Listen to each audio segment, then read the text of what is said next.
కోనసీమ అందాలు చూడాలంటే రెండు కళ్ళు చాలు. ఓ సైడు పచ్చని పంట పొలాలు, మరో సైడు గోదావరి నది సెలయేర్లు.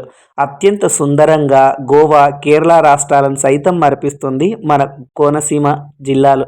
ఆంధ్రప్రదేశ్లో కోనసీమ జిల్లాలకు చాలా ప్రాముఖ్యత ఉంది. వ్యవసాయానికి పుట్టినిల్లుగా, అలాగే ఆంధ్రప్రదేశ్ రాష్ట్రం దేశానికి అన్నపూర్ణగా ఎదిగిందంటే అది మన గోదావరి జిల్లాల చలువే అని చెప్పొచ్చు.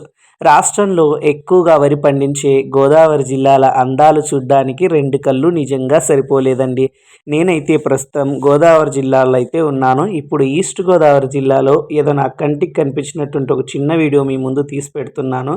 ఇంకా షార్ట్స్ రూపంలో ఇంకా మంచి వీడియోస్ అంతా కూడా మీకు తీసి పెడతాను. ఈ పచ్చని పంట పొలాలు, ఈ సెలయేర్లు చూస్తుంటే అసలు గోదావరి జిల్లాలను విడిచి రావాలని ఎవరికి కూడా అనిపించదండి. అయితే మీకు ఈ వీడియో నచ్చినట్లయితే సబ్స్క్రైబ్ చేసుకోండి, లైక్ చేయండి, షేర్ చేయండి. నమస్తే. మరొక వీడియోలో మీ ముందుంటాను.